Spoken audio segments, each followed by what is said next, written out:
Good afternoon, everybody. It's Lynn here, the Go Live Granny, and I'm live streaming this on the afternoon of Saturday, the 19th of September 2020. And during the pandemic in the Go Live Granny community, we have been using choosing a theme once a fortnight and using that as our theme for our knitting or our other sorts of craft work, our quilling, our craft work, or whatever.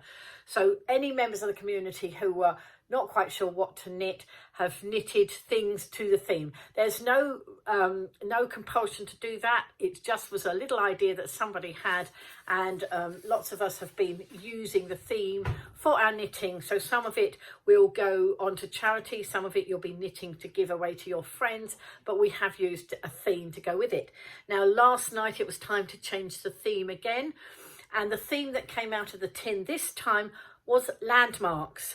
Now, that might be a bit of a more challenging than some of the themes we've had. Some of them have been very easy themes. Landmarks might be a bit more challenging. But I went straight away to my bookshelf and found this marvellous book that I have, which is called Knit London. And I'm going to put a link in the comment, in the blurb that goes with this video, an Amazon affiliate link, because there are a couple of copies of this book on Amazon. So you have to be quick if you want to get it through Amazon. It may be available elsewhere. I thought it was a book that was out of print, but obviously not, obviously still in print. So let me tell you the sorts of things in here. So the landmarks could be any landmarks all over the world, but obviously Knit London has quite a lot of the London landmarks, and we'll count things in like London buses. They've got London buses in here and things like that, so we can count all those sort of things. Let's so it says, join us in a knitted celebration of London's world famous landmarks. Deciding which project to knit first will be as difficult as deciding how to spend a day's sightseeing in London. And there we go. It says, first choose your mode of transport, and this is a tricky one. Will you hop on a classic red Route Master bus or hail a black cab? Next, admire the fantastic architecture that makes up the iconic London skyline. Old favourites such as Big Ben and Tower Bridge sit happily alongside popular newcomers like the Gherkin and the London Eye.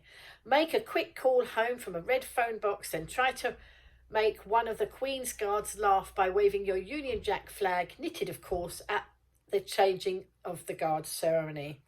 There's a lot to learn about London's history, so we have included fun facts and figures to keep you entertained as you knit. What are you waiting for? Knit London. And so here on that first page we have one of the guards at Buckingham Palace and his sentry box. So there we go, a guard and a sentry box. What better start than that? And then we have a Route Master bus. Look. So this book is amazing. And it gives you all the charts as to how to do it. So you can follow the charts. Look, there we go. And then we have a black cab. Now, as I say, the landmarks could include these things. Landmarks more fixed things, I would have thought. But actually, as they're in this book, I'm going to explain what's in the book. You can choose what you do. Nobody's judging. Everybody's just having a lot of fun. So there we are. So we have a black cab. Look. A black cab with all its patterns there. Lots of patterns and instructions. There we go. And then following on from the black cab, there's more instructions there. And then there's a street sign, Oxford Street. So if you want to make a sign that's Oxford Street, a bit of a landmark, isn't it, I suppose? Our famous Oxford Street in the city of Westminster in West 1 in London. So there you are. There's a chart that shows you how to do that. And then, whoops, let's have a look. And then, of course, the red telephone box. Dying out a bit now, but, very, very famous. The red telephone boxes. So there we are. You could knit a telephone box before it's lost forever. Why not? And then the gherkin. There we go. Look, the gherkin. And I must read you. Oh, right. I've forgotten to stop and give you some of the facts. It says the gherkin spiral pattern is created by each floor being rotated slightly relative to the floor below. So lots and lots of top tips in little boxes like that. And then, of course, you can't have a Knit London book without Big Ben. So there is a pattern for Big Ben. And it's saying 10 past 10, I think it's telling us. Big Ben, originally the nickname of the bell that chimes the hour, now usually refers to the whole clock tower. So there we go. So, and there we go. Big Ben is the largest four-faced chiming clock in the world. London is famous for its bells. This traditional rhyme is said to refer to King Henry VIII and his many wives. Oranges and lemons, said bells of St. Clement's. You owe me 5 farthings, said bells of St. Martin's. When will you pay me, said bells of Old Bailey. When I grow rich, said the bells of Shoreditch. When will that be, said the bells of Stepney. I do not know, says the great bell of Bow. Here comes a candle to light you to bed, and here comes a chopper to chop off your head. And I'm not quite sure how much I like chopping off people's heads very much. But anyway, that's a little bit of information down there at the side about, just about the rhyme oranges and lemons. There we go.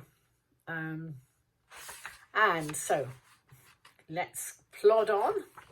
So lots of, then we were discussing this last night, the London Eye. There it is. You can knit the London Eye. So I wonder who's going to have a go at that.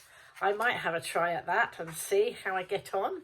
So the London Eye, let's see what facts it's got here. The wheel rotates so slowly that it does not actually stop when visitors get into and out of the pods. So there we go, very, very slowly round. Excellent. And so that was the London Eye. Look, there's another picture of it. The London Eye. I've never been on it, and I actually have no great desire to go on it because I don't like heights. But there you go. Lots of people have been on it. And then, of course, the famous Tower Bridge. There we go. Can you see Tower Bridge there? And the pattern for Tower Bridge. Another picture of it. Look. An amazing book, this. I haven't done any of the patterns yet, but I'm probably going to be very tempted to do some this fortnight. Now it says, completed in 1894, the Central Road section of Tower Bridge can be raised to allow river traffic to pass. So there we are. So obviously they stop the traffic while the bridge goes up, lets the boats go through, the bridge goes down, and the traffic continues to flow. So there we go. Another pattern for it. Lots and lots of patterns in this book. Only a tiny book, but lots and lots of patterns. There we go. And then on lots of these pages, there's a pigeon. I think I need to find a pigeon pattern. There's not one in this book, but I do have pigeon patterns, and I think maybe they... Is it such a landmark? It's a site that you'd see in London, so not quite sure that you'd call it a landmark, but, you know, maybe. Who knows? Look, there we are. Tower Bridge in all its glory. I wonder how long that would take to knit. Quite a little while, I think. And then there we are. We have the guards, the changing guard at Buckingham Palace. Christopher Robin went down with Alice. Who knows that song? There we go. So it's a shame they haven't got Buckingham Palace itself in here to knit. That would be very good. I think somewhere I did find a pattern for knitting the balcony at Buckingham Palace. There we are. There's a sentry box as well. And I think... Oh, no. There's the Union Jack. If you want to knit a Union Jack, you can do that too. So there we are. That's a bit of a starter as some help for some patterns if you want to know about some landmark knitting. And this book, the photography in this book was by Holly Joliffe, and the illustrations by Marcus Butt. And this book is who's it published by? C&B, Crafts and Hobbies Knitting, and it's ANOVA-books.com, ANOVA books.com. Collins and Brown's it's published by, and it is $7.99 at the current price and at the current time of recording this video. So there we go. What an amazing little book. I got this on World of Books. I got it as a second-hand book, and I was delighted. I thought it was out of print, and it says 10 knitting patterns for London's top tourist attractions, makes a perfect gift or a souvenir, includes simple, easy to follow instructions. So there we are, folks. At the time of talking, there are 2 copies left on Amazon. I don't know when they'll be getting more in. It'll probably update you if you go on to Amazon. I'll put the link in the comments below. So if you don't mind, that is an affiliate link. It means that we get a little bit of commission, which I then use to buy more things to inspire the Go Live Granny community. It doesn't cost you any more by going through the affiliate link, but it does help to just make a little bit more commission for using for the community. So happy knitting, everybody. You may not want to knit, you may want to crochet something, you may want to craft something in another craft form, but whatever you do, have fun. It's all about having fun.